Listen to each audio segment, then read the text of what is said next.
Perilaku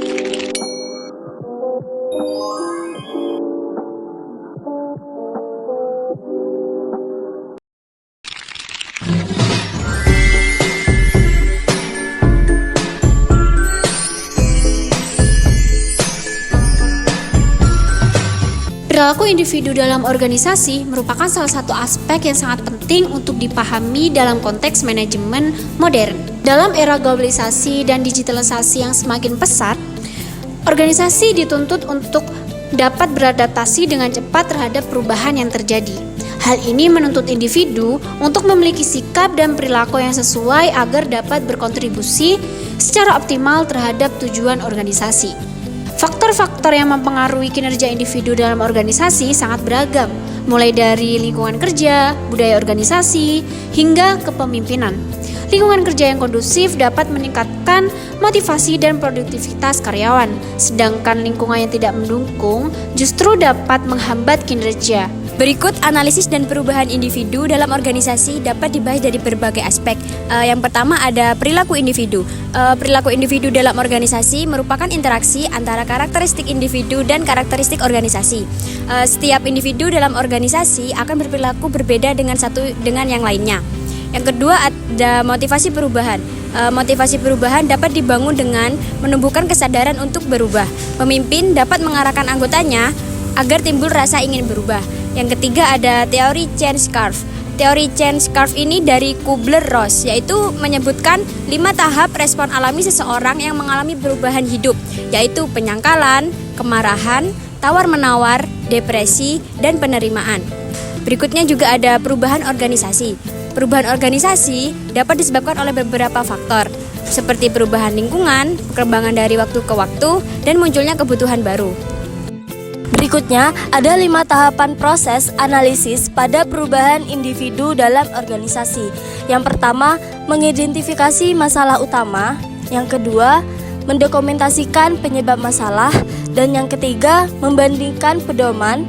Yang keempat, mengklasifikasi jenis masalah. Dan yang kelima, mengambil tindakan perbaikan.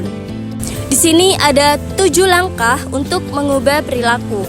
Yang pertama, kenali perilaku. Yang kedua, bertanggung jawab atas perilaku tersebut.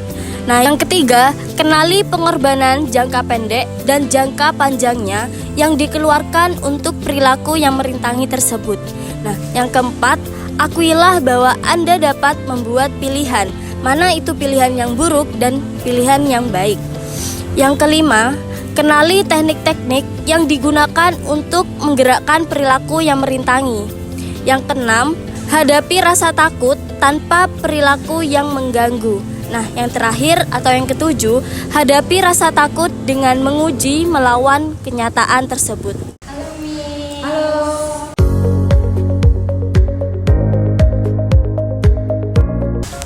Apa kabar? Baik, Miss Nana sendiri gimana? Apa kabar? Alhamdulillah.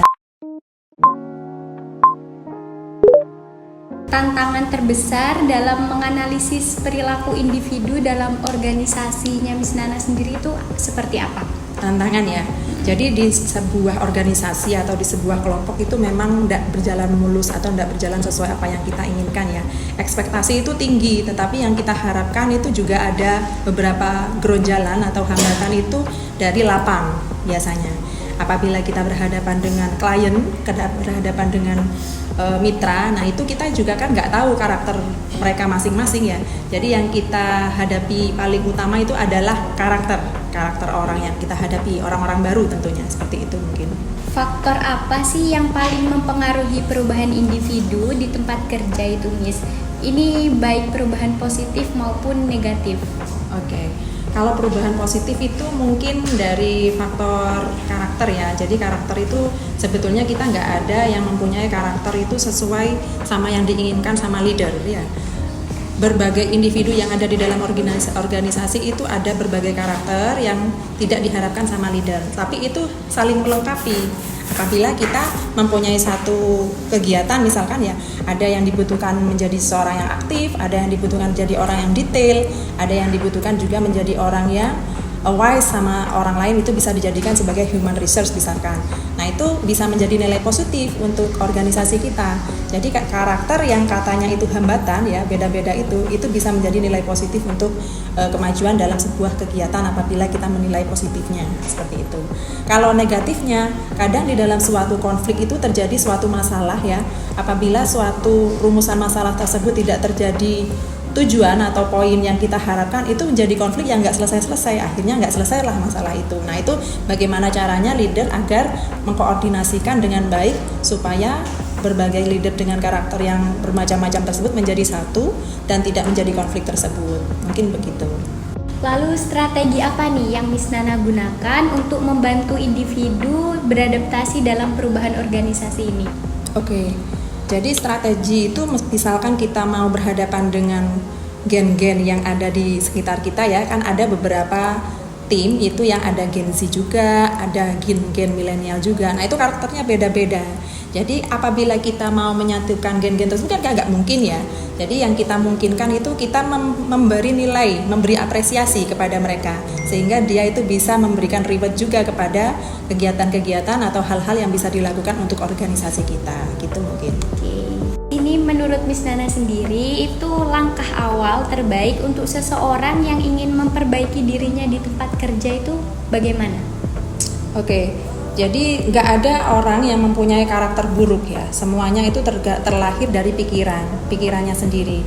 Jika kita mempunyai pikiran yang buruk, awal-awal kita sudah bermindset negatif ya otomatis nanti jalannya juga akan negatif terus.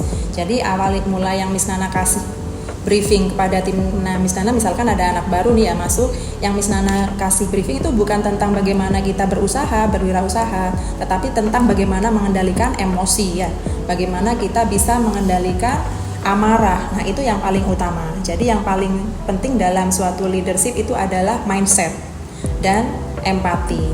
Mungkin seperti itu aja. Poin utama dalam sebuah organisasi adalah mindset. Mindset itu harus tertanam betul di semua anggota tim karena di dalam organisasi industri seperti organisasi Miss Nana yang kita hadapi adalah manusia atau klien yang bagaimana kita harus bisa memposisikan diri agar klien tersebut merasa nyaman. Karena keterikatan jangka panjang lebih penting daripada jangka pendek yang hanya mengutamakan profit saja.